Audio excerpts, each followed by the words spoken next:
Assalamualaikum warahmatullahi wabarakatuh. Ketemu lagi kita dengan Tok Wan Channel.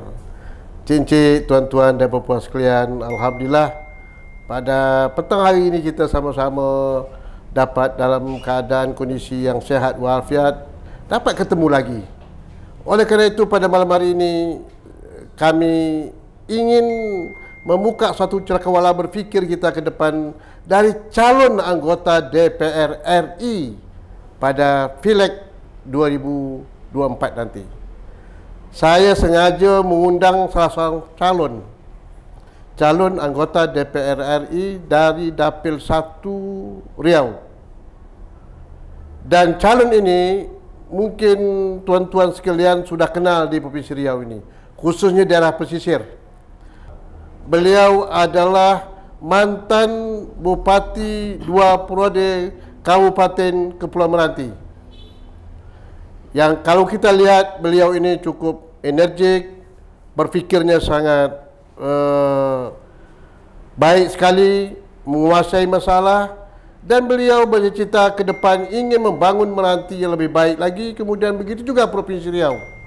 Dan beliau juga kabarnya bercita kalau duduk DPR RI akan memperjuangkan kepentingan daerah Riau, khususnya untuk Kabupaten Meranti. Ini luar biasa ini. Oleh kerana itu kita undang pada sore hari ini dan kita minta penjelasan beliau. Apa obsesi beliau? Apa kira-kira keinginan beliau, cita-cita beliau? Apa sebab beliau ingin menjadi calon DPR RI? Dan saya juga pernah bekas anggota DPR RI. Apakah nanti sejalan tak pemikiran beliau dengan apa yang saya alami sebagai anggota DPR RI? Iya. Oleh kerana itu, cincin tuan-tuan, saya undang Pak Irwan Nasir. Assalamualaikum warahmatullahi wabarakatuh. Waalaikumsalam. Selamat petang Pak Wan. Selamat petang Pak Irwan. Mukunya cerah luar biasa. Alhamdulillah. Gagah bukan main gitu. Alhamdulillah. Tapi tampang bolehlah meyakinkan ini. Ini budak Meranti, budak sepanjang ni, satu ni cukup licik, lincah dan betul-betul mempunyai obsesi pandangan ke depan dalam pembangunan Riau dan khususnya Kabupaten Meranti. Baik, Pak Irwan Nasir, kira-kira menurut pandangan Bapak nih Pak Irwan, ini kan Pileg kita nanti kan 2024 ni kan bulan Februari, ya. Pemilihan calon legislatif, ya. DPR RI, DPD, DPRD Provinsi, DPRD Kabupaten Kota dan Presiden. Ya. Lengkap. Ya? Lengkap ya? Lengkap. Jadi ini kan suatu pemilu yang cukup rumit ya? Rumit sekali. Presiden kita pilih situ juga, anggota DPR RI, DPD. Kira-kira gambaran masyarakat nanti untuk menentukan pilihan ini kan juga cukup cukup kehati-hatian gitu ya. Nah, cuma sekarang saya ingin tanya Pak Irwan, untuk maju calon legislatif ini kira-kira apa tujuan ini sebetulnya ini? Kalau seandainya jabatan kan sudah di bupati dulu ya. Ketua partai mungkin, sudah. Ketua partai sudah. Ya. Jadi kira-kira apakah ada enggak harapan kalau duduk DPR RI ada perubahan akan terjadi? Ya. Silakan Pak Irwan. Baik, terima kasih Pak Wan. Assalamualaikum warahmatullahi wabarakatuh. Waalaikumsalam warahmatullahi wabarakatuh. Memang kalau berhadapan dengan Pak Wan ini mungkin tidak banyak orang yang punya kepercayaan diri yang cukup. Karena latar belakang beliau ini pernah jadi gubernur, pernah jadi anggota DPRD mulai tingkat kota, provinsi sampai pusat. Tentu kita pun bercakap dengan beliau ini harus sangat hati-hati. Jadi Pak Wan, begini Pak Wan, saya terima kasih dikasih kesempatan petang ini bisa hadir di Tok Wan Channel, khususnya mungkin untuk kita mencoba membedah Pak. Sebetulnya menjadi anggota DPR RI itu dalam perspektif masyarakat itu seperti apa Pak? Kalau menurut saya seperti itu. Jadi begini Pak, saya sudah banyak sekali berkawan dengan anggota DPR RI, dengan Pak Wan diantaranya, dan beberapa kawan-kawan yang lain. Mungkin sudah banyak yang sudah diperjuangkan Pak untuk masyarakat. Tapi khusus untuk kita di Riau ini, khusus lagi untuk di daerah pesisir, barangkali ada satu agenda besar Pak, yang selama ini mungkin agak terlupakan, dan tanda kutip Pak. Jadi gini Pak, kalau kita melihat sekarang, kita ini kan negara kepulauan Pak, archipelago, pesisir Pak. Lalu di sisi lain, kalau saya memandang bahwa konsep pembangunan yang sedang kita jalankan ini itu berbasis agraris Pak. Kenapa agraris? Saya melihat kita itu lebih cenderung bagaimana membantu pupuk untuk pertanian padi, swasembada, untuk kita mengembangkan pertanian seperti kelapa sawit, Pak, kita membangun dan lain-lain, itu kan semuanya kan berbasis mainland, berbasis daratan, Pak. Sementara yang di kepulauan ini sepertinya tuh terlupakan, Pak. Misalkan ini, Pak, misalkan kita ini tahu, Pak, bahwa mulai dari Sumatera Utara, Pak, Belawan, kemudian Rantau Parapat, sampai Rokan Hilir, Pak, sampai Dumai, sampai Bengkalis, sampai Meranti, sampai kemudian Tanjung Balai Karimun, Batam, Tanjung Pinang, Indragiri Hilir sampai ke Jambi, itu daerah pesisir Selat Melaka, Pak. Iya. Lalu pertanyaan kita, kenapa di daerah ini menjadi sentra-sentra kemiskinan, Pak? Jadi kalau kita lihat, Pak, sebaran kemiskinan di Provinsi Riau, itu provinsi yang paling miskin itu nomor 1 Inhil, Pak. Nomor 2 adalah Meranti, Pak. Nomor 3 adalah Rohil, Pak. Dan ini tersebar semuanya itu di pinggir-pinggir Selat Melaka, Pak. Kenapa ini terjadi, Pak? Sementara Singapura, Malaysia punya Selat Melaka, tapi mereka menjadi makmur, Pak, dengan letak mereka di Selat Melaka itu. Masuk Malaysia kan? Termasuk Malaysia, Pak. Kita sama, tapi bedanya mereka kaya, kita tak kaya. Lalu saya coba mendalami itu ketika saya 10 tahun menjadi bupati, Pak, di Meranti. Persoalan yang saya lihat itu adalah bahwa orang-orang pesisir, Pak, itu yang rata-rata mereka harus hidup dengan menggunakan alat usaha pengangkutan laut, Pak. Katakanlah seperti mungkin kapal pompong, Pak. Mungkin kapal-kapal kargo dari kayu, kapal-kapal nelayan, itu menghadapi kesulitan yang luar biasa, Pak. Dengan kesulitan yang luar biasa. Hari ini kita mungkin kalau kita usaha darat, Pak, bawa buah sawit, bawa kayu balak, bawa barang antar daratan, kita bisa beli minyak subsidi, Pak. Sangat mudah, Pak. Kita itu dikasih kartu lagi, Pak, supaya kita mudah untuk beli minyak subsidi. Tetapi kalau kita yang punya kapal pompong, kapal kargo, tidak demikian halnya, Pak. Bahkan membeli minyak itu sulit sehingga harganya menjadi mahal, Pak. Itu satu. Kemudian yang kedua, mungkin tidak banyak orang yang tahu. Hari ini kalau kita punya usaha kapal, Pak, katakanlah mungkin kapal mulai dari kapal 5 ton sampai dengan mungkin 300 ton, itu ngurus izinnya luar biasa sulit, Pak. Luar biasa sulit, Pak. Kalau Pak Wan mungkin nanti katakanlah mencoba menjadi pengusaha kapal kayu, Pak, bikinlah kapal 100 ton, Pak. Untuk membuat kapal itu, Pak, kita harus dulu membuat surat ukur kapal itu di Bagansi Api-Api, Pak. Urus di Bagansi Api-Api, Pak. Setelah itu baru kita urus di Sabanda Selat Panjang, Pak. Habis itu nanti kita harus urus lagi nanti ke Batam, Pak. Habis itu terakhir akte itu kita harus urus di Kementerian Perhubungan di Jakarta, Pak. Begitu panjangnya, begitu panjang dan begitu banyak syarat, banyak syarat dan mahal, Pak. Mahal. Lalu yang kedua, surat-surat itu nanti keluar tidak permanen, Pak. Itu keluarnya izin per 6 bulan, Pak. 6 bulan diurus izin lagi, Pak. 6 bulan diurus izin lagi, Pak. Habis itulah, Pak, hasil kapal. Dan waktunya habis untuk itu saja, Pak. Betul. Itu belum selesai sampai situ, Pak. Setelah itu, Pak, setelah mereka nanti selesai izin, mereka beroperasi, Pak. Ini mohon maaf, Pak. Jadi kalau Bapak punya kapal, boleh kita tanya, kita cek dengan keluarga kita yang berusaha di bidang perkapalan kayu ini. Ini mohon maaf nih, saya tidak bermaksud mendiskreditkan satu aparat tertentu. Tapi mohon maaf, Pak, kita di laut itu ada namanya Pol Air, Pak. Polisi Laut, Pak. Ada di situ namanya Angkatan Laut, Pak. Ada di situ namanya KSOP, Pak. Ada di situ namanya Bea Cukai, Pak. Ada namanya di situ polisi juga, ya. Ada banyak 5 atau 6, Pak. Jadi kalau Bapak mau berangkat, Pak, ini mohon maaf nih, Pak, ini bukan rahasia lagi. 100.000 Pol Air, Pak. 150.000 Angkatan Laut, Pak. 200.000 Sabandar, Pak. Dan lain-lain, Pak. Habis, Pak. Habis untung itu hanya diserap untuk biaya koordinasi dengan kawan-kawan yang sebetulnya itu tak ada yang harus dikhawatirkan dengan apa yang diusahakan oleh saudara kita di daerah pesisir itu, Pak.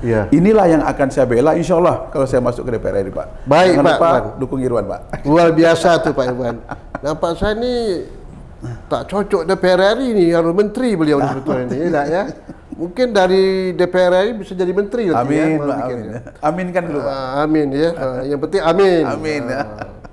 Baik, Iwan, tadi luar biasa itu kalau ditinjau dari segi pembangunan, ya, daerah pesisir tertinggal dengan daerah-daratan, itu betul pandangan itu selama ini mungkin pemerintah pusat ataupun perencanaan pembangunan kita tidak menyentuh secara komprehensif, ke situ, Pak. Satu itu.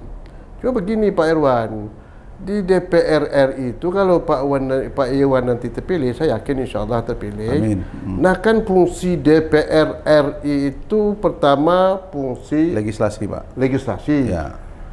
Pengawasan, anggaran, ya. Dan pengawasan. Nah, di legislasi nanti itu nanti ada suatu satu badan Banggar. ya, badan legislasi yang membuat peraturan perundang-undangan segalanya ini yang berkaitan terhadap kebijakan itu. Betul.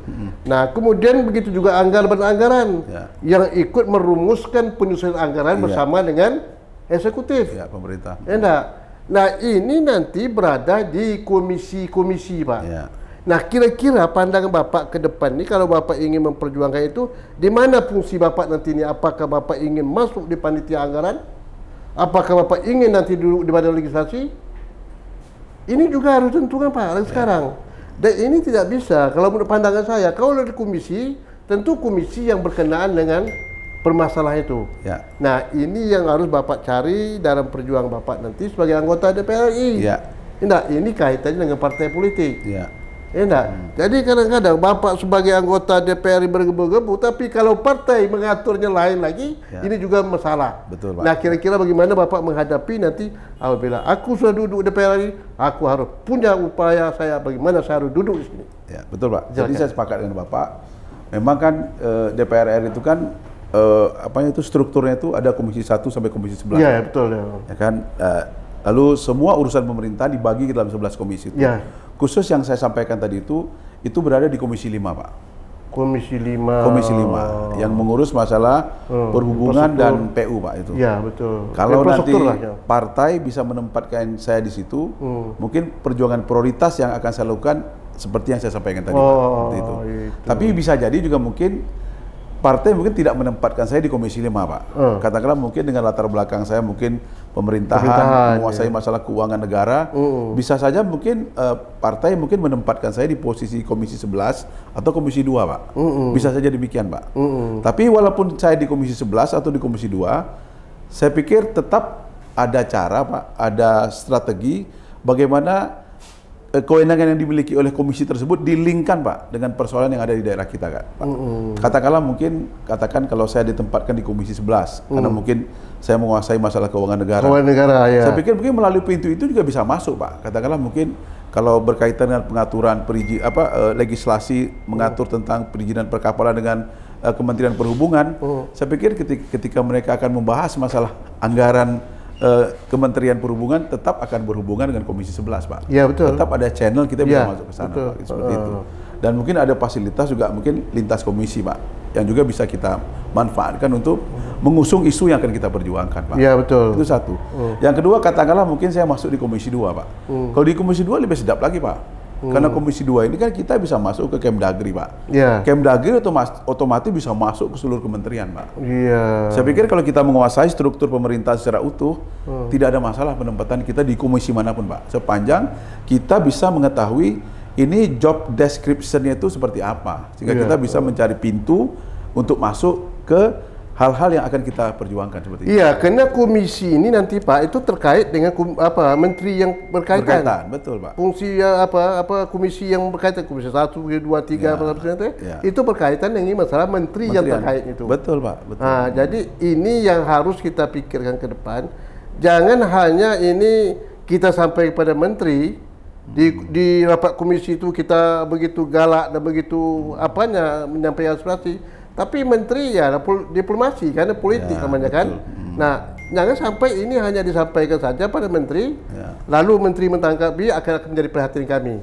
Betul. Nah, ini yang harus ini Pak Iwan. Bagaimana gini, kondisi perpartaian kita pada hari ini kan sentralistik. Langsung aja lah. Partai ini sentral. Tergantung kepada ketua umum. Sangat arogan, Pak. Arogan.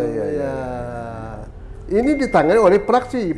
Ketua praksi itu kepanjangan tangan partai. Ya, betul, Pak. Enak ya? Kalau misalnya Pak Iwan nanti menyampaikan ini, ada hal-hal kebijakan pemerintah. Oh, ini tak bisa.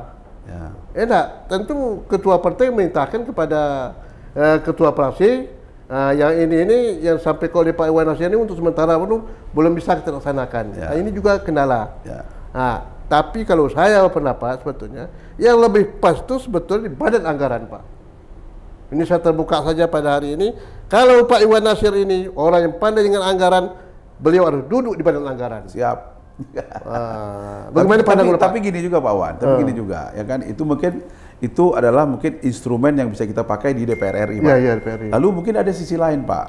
yang namanya kita anggota DPR, legislatif, itu kan punya konstituen, Pak. Dan kita mungkin kan secara berkala kan diberikan semacam instrumen untuk reses, Pak, turun ke daerah pemilihan. Saya pikir kepentingan apapun yang akan kita usung, walaupun mungkin tidak terkait langsung dengan komisi yang kita katakan tempati, Pak. Ini mungkin kita bisa juga memasuki itu lewat pemerintah daerah, Pak. Ya betul. Nah, saya pikir mungkin dengan kita turun ke konstituen, bisa mungkin berkomunikasi dengan pemerintah daerah, ini juga bisa dimasukkan lewat pemerintah daerah. Betul. Nanti katakanlah kita main TikTok lah, Pak. Pemerintah daerah mengusulkan, kita tinggal sambung di sana. Menurut saya begini, Pak Irwan. Kalau Pak Irwan nanti duduk di badan anggaran, bukan berarti Pak Irwan tidak duduk di komisi. Duduk di komisi juga. Cuma mewakili nanti, apakah mewakili komisi, apakah mewakili fraksi. Duduk di badan anggaran. Itu tergantung lobby Pak Irwan Nasir nanti dengan fraksi yang terkait. Kalau itu jangan diragukan, Pak. Insya Allah. Yang penting itu, Pak. Sebab kalau tak duduk badan anggaran, ya walaupun bicarakan di komisi, tapi kita tidak bisa menentukan situ. Yang menentu itu di badan anggaran, karena mereka lah yang akan berdiskusi, berdebat, dan berargumentasi dengan eksekutif. Baik menyangkut masalah pendapatan negara, maupun menyangkut masalah pengeluaran dan pelaksanaan program pemerintah. Jadi saya bukan tidak memberikan suatu pengalaman. Karena saya pernah duduk 2 tahun di badan anggaran. Cuma saya tidak pandai mencari uang partai, maka saya dikeluarkan. Ini terungkap saja ini masalahnya, Pak Irwan. Pengalaman ini perlu diungkap ya. Jadi Pak Irwan harus pandai bermain dengan kawan-kawan di fraksi bahwa saya perlu di badan anggaran untuk bersama-sama membangun. Bukan saja untuk apa? Untuk Riau. Indonesia, Pak. Iya, Indonesia. Bagaimana wajah Indonesia wajah Indonesia itu kan dengan pengalaman Pak Irwan sebagai bupati kan mengetahui juga daerah-daerah lain kan itu. Dan kan pernah berapa kali jadi kepala keuangan, Pak. Di Batam, di Siak, di Riau. Iya, macam Pak Irwan pengalaman cukup lah, Pak kan. Pengalaman cukup. Jadi itu yang semuanya pada dan juga duduk di komisi. Betul, Pak. Nah, saya cocok kalau di komisi 5 itu berkaitan menyangkut masalah perhubungan infrastruktur jalan segala itu penting itu. Duduk paling kadang. Cuma yang saya inginkan sekarang begini, Pak. Bagaimana Bapak nanti dengan kawan-kawan yang satu dapil daerah kita atau calon-calon DPR RI yang duduk di Senayan nanti yang dari Riau, Pak. Yang sebanyak 13 atau 12 orang. 13 orang, Pak. 13 orang, Pak. 13 orang, Pak. Ini pengalaman juga. Masing-masing kawan-kawan ini kadang-kadang bergerak menurut selera masing-masing. Dan bagaimana Bapak melakukan koordinasi yang baik dengan kawan-kawan ini sesuai dengan bidang komisi masing-masing itu, Pak. Coba Pak berikan suatu pandangan ke depan nanti. Jadi memang, Pak, kelemahan kita di Riau mungkin legislatif kita di DPR itu mungkin belum bisa duduk bersama, Pak, untuk memperjuangkan suatu kepentingan besar untuk Riau ke depan, Pak. Saya pikir ke depan ini mudah-mudahan kan anggota DPR kita mungkin akan diisi wajah-wajah baru, Pak. Mungkin yang usianya relatif masih muda. Mungkin ini akan tidak terlalu sulit lah, Pak. Kita mungkin untuk mencoba bersilaturahim, kita mencoba untuk katakanlah membuat semacam asosiasi, Pak. Apakah semacam paguyuban anggota DPR dari Riau, sehingga mungkin kita bisa saling bertukar kepentingan, Pak. Katakanlah mungkin si A di komisi lain, si B di komisi lain. Kalaupun si A memperjuangkan daerahnya tidak bisa melalui komisi yang dia tempati, mungkin dia bisa berbarter dengan teman-teman lain di komisi yang lain, Pak, seperti itu. Saya pikir ini kan sangat tergantung dengan keluasan kita bergaul, Pak. Mungkin tingkat kecairan komunikasi. Pak, dan sebagainya, Pak. Saya pikir kalau kita bisa lebih kurang, Pak, mungkin bisa saling mengisi. Saya pikir ke depan ini saya sangat optimis. Mungkin Riau akan lebih banyak dapat porsi lah dibanding sekarang ini, Pak. Karena kalau sekarang ini kita lihat kan agak sedih juga kita, Pak. Jangankan jauh-jauh, Pak, mungkin untuk kebutuhan pembangunan infrastruktur di Kota Pekanbaru saja masih sangat kurang, Pak. Karena kalau kita hanya mengandalkan katakanlah mungkin APBD provinsi, APBD kota itu tak seberapa, Pak. APBD provinsi cuma sekitar 10 triliun, Pak. APBD kota sekitar 3 triliun. Digabung cuma 13 triliun. Di APBN ada 3.000 triliun lebih, Pak, gitu, Pak. Saya pikir dalam mewarnai 3.000 triliun lebih ini, kalau mungkin kita punya pengalaman, mungkin dan bisa diperhitungkan oleh teman-teman di DPR RI, saya pikir ini bukan sesuatu yang sulit lah, Pak. Menurut saya, Pak, menurut saya. Mudah-mudahan nanti ini bisa terkabul. Amin, amin lagi, Pak, ya. Apalagi didukung oleh Pak Wan. Mungkin harus banyak belajar dari Pak Wan, pengalaman sekarang, dulu bagaimana gitu. Oke, Pak, betul tuh. Jadi perlu adanya sinkronisasi, ya. Pak. Ya, teamwork kerjasama antara anggota-anggota dewan yang lain dan ya. pemerintah daerah, Pak. Ya, nah kemudian begini Pak. Ini juga soal pengalaman juga untuk Pak Iwan tahu. Bagaimana Bapak nanti melakukan satu komunikasi yang baik sebagai anggota DPR RI dengan pemerintah daerah. Ya, terutama dengan gubernur. Nah, jangan nanti terjadi anggota DPR RI itu menyorot gubernur. Itu salah sebetulnya. Dia harus menyorot pemerintah pusat. Betul, Pak. Gubernur itu harus didukung kan. Betul. Nah, itu kewenangan itu berada di DPRD provinsi sebetulnya. Betul, ini Pak, tidak dia fungsi DPR RI. Tapi kebijakan gubernur dia ikut campur, itu kan menyimpang daripada ketentuan kita Pak ya. Dari segi etika cocok ya. Nah, bagaimana Bapak untuk menjembatani hubungan nanti antara anggota DPR RI ini kawan-kawan ini dengan gubernur Pak dalam kata Bapak tadi menyampaikan aspirasi. Kemudian apa keinginan gubernur, kebijakan apa misalnya. Bagaimana Bapak bisa menjalankan ini, menjaminkan nanti para gubernur akan memperjuangkan kepentingan daerah kita? Pak? Saya pikir Pak, anggota DPR RI itu mesti menjalankan fungsi fasilitasi juga, Pak. Fasilitasi dalam artian bahwa anggota DPR RI itu harus menjadi jembatan, Pak. Menjadi bridging, Pak, antara pemerintah daerah dan APBN, Pak. Iya, betul. Katakanlah mungkin di suatu kabupaten kota tertentu membutuhkan masalah A. Kemudian juga gubernur juga memerlukan masalah B.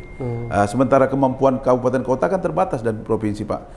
Inilah yang mungkin harus dijembatani DPR RI ke APBN, Pak, dan ke kementerian-kementerian.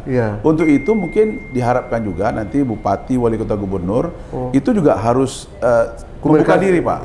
Membuka diri, Pak. Artinya itu tidak boleh juga anggota katakanlah bupati, wali kota, gubernur gara-gara udah pakai jengkol, Pak, pakai pangkat itu merasa tidak memerlukan apa-apa lagi. Tidak membuka diri untuk berkomunikasi, Pak. Rugi, Pak, sebetulnya, Pak. Rugi. Saya pengalaman jadi bupati dulu, Pak. Meranti itu APBD-nya kita tahu lah, Pak, kecil, Pak. Tapi alhamdulillah kan di zaman saya itu agak lumayan, Pak. Ini semua berkat dukungan dari teman-teman anggota DPR RI, Pak. Tidak saja waktu itu anggota DPR RI dari Riau, tapi juga dari luar Riau. Karena seperti kata Pak Wan tadi, kadang-kadang ada juga kawan-kawan kita yang di DPR RI itu mungkin kadang-kadang anggota DPR RI kadang-kadang payah juga jumpa dengan orang, Pak Wan. Karena jasnya terlalu berat. Payah jumpa, Pak Wan. Saya pikir gaya-gaya seperti itulah yang harus kita tinggalkan, Pak Wan. Bagaimana kita fleksibel, memahami diri bahwa kita ini adalah wakil rakyat, Pak, untuk berjuang di pusat, untuk bagaimana membawa hal-hal yang positif, yang maksimal untuk mendukung pembangunan daerah, gitu, Pak. Betul. Dan besar sekali peluangnya, Pak, untuk membantu masyarakat miskin, Pak, seperti itu, Pak. Gitu ya. Nah, lalu nanti Bapak terpilih sebagai anggota DPR RI nanti dengan kerjasama dengan kawan-kawan yang lain, kira-kira bagaimana program pandang Bapak nanti akan dilakukan dengan kawan-kawan itu dalam rangka tadi itu menyambut aspirasi masyarakat kita ini? Saya pikir, Pak, mungkin ya kalau nanti insya Allah saya terpilih, 13 orang dari Riau ini terpilih, Pak, yang mungkin kita perlu satu pemikiran, satu hati, memperjuangkan agenda-agenda besar di pusat, Pak. Misalkan, Pak, misalkan memperjuangkan bagaimana partisipasi interest di bahan bakar migas itu bisa maksimal untuk Riau dan prosesnya bisa lebih cepat, Pak. Salah satu, Pak. Kemudian juga mungkin masalah kehutanan, Pak, masalah tata ruang, Pak, yang sampai hari ini pun tidak kelar-kelar, gitu, Pak. Saya pikir ini harus ada peran besar dari anggota DPR kita yang di pusat, Pak. Kemudian bagaimana pengaturan sawit, Pak, bagaimana pengaturan laut, Pak, seperti itu, Pak. Karena kalau sendiri-sendiri, saya pikir itu tidak kuat, Pak. Karena ini kan menyangkut kepentingan strategis nasional. Tapi mungkin kalau semua legislasi dari anggota DPR dari Riau ini kompak, sama-sama mungkin mendobrak itu, saya pikir pusat juga tidak bisa apa-apa. Tapi kalau sendiri berat, Pak. Iya, betul, Pak, ya. Kemudian ini menyangkut masalah DBH nih, Pak. Enggak. Kita ini Riau kan penghasil cukup besar. Ini sudah sering kita ungkapkan ini ya, pemerintah pusat kan. Tapi keadilan dalam pemerataan DBH bagi hasil ini itu tidak adil untuk Riau, Pak. Bagaimana Bapak nanti? Kebetulan saya memahami sedikit, Pak. Jadi kenapa sekarang kita menghasilkan banyak, dapatkan sedikit, Pak? Karena kita ini berjuangnya itu di hilir, Pak.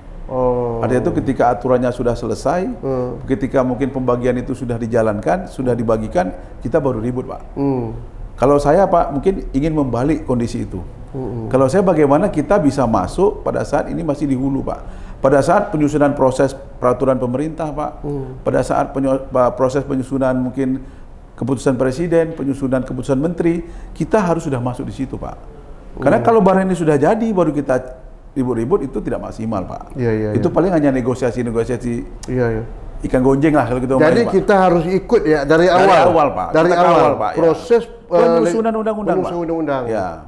Jadi saya juga agak menyayangkan juga kenapa kawan-kawan kita tidak terlibat banyak pada saat menyusun undang-undang bagi hasil migas ini, Pak. Iya, betul. Mestinya kita masuk di situ, Pak.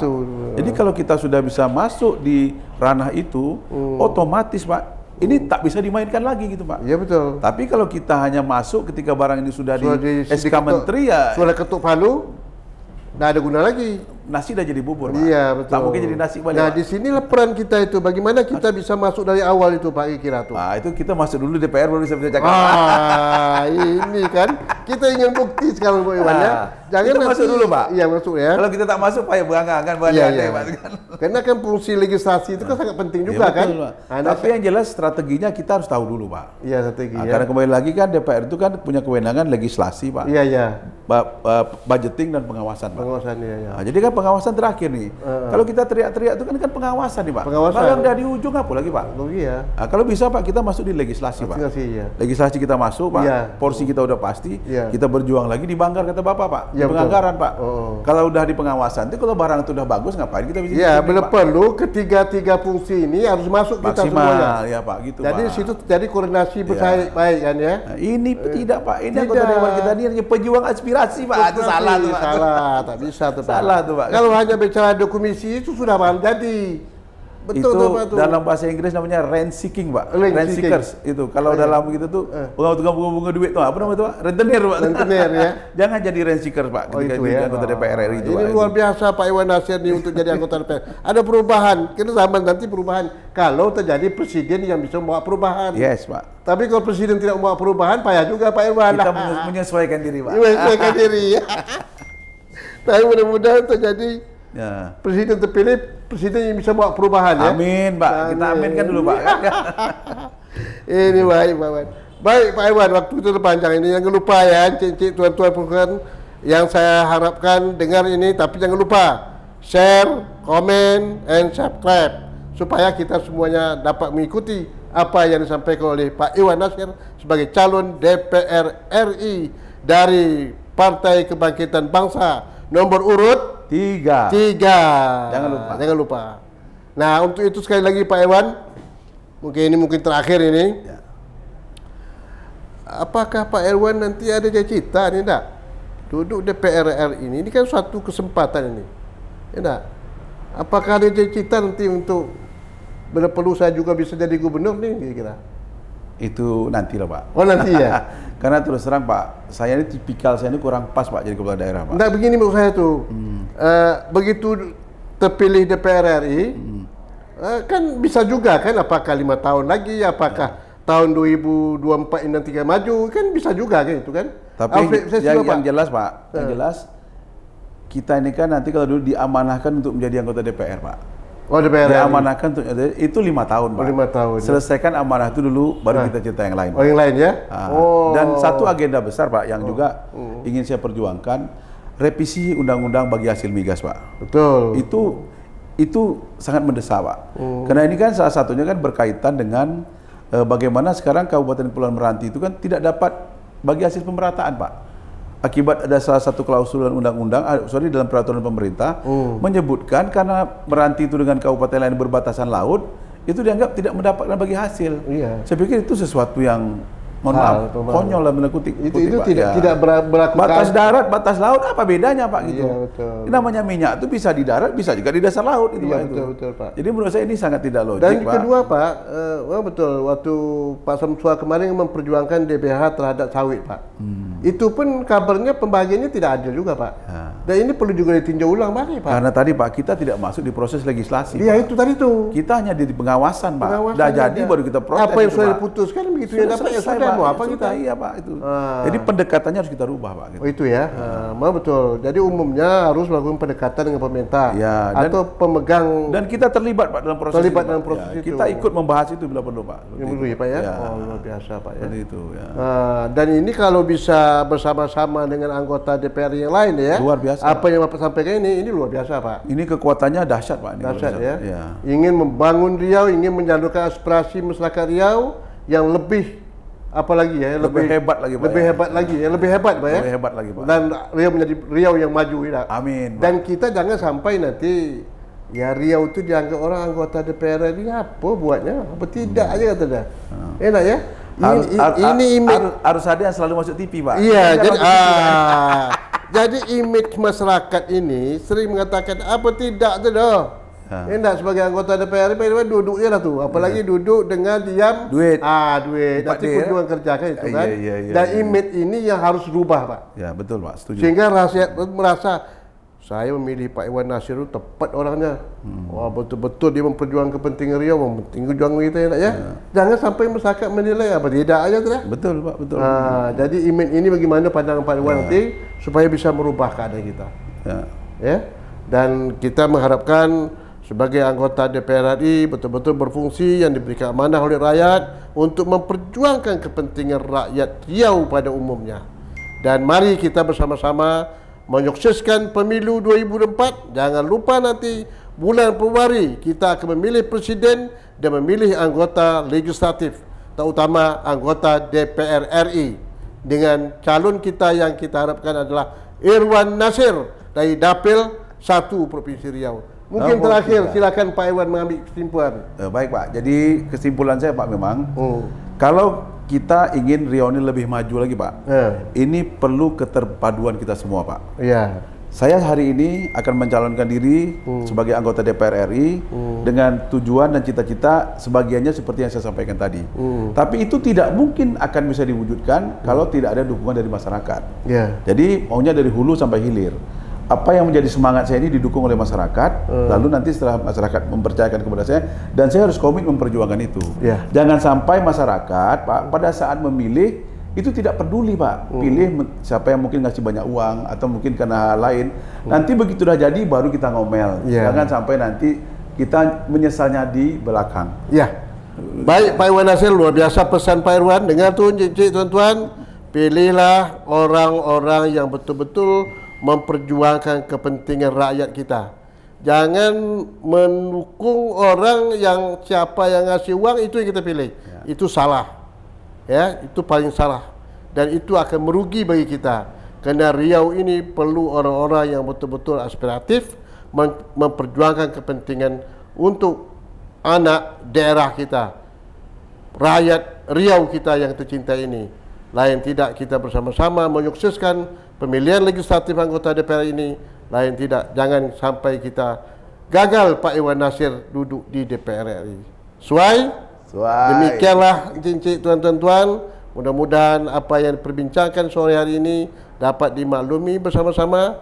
Mari kita akhiri wawancara ini, pertemuan kami ini dengan Pak Iwan Nasir dengan mengucapkan wassalamualaikum warahmatullahi wabarakatuh. Waalaikumsalam warahmatullahi wabarakatuh. Terima kasih.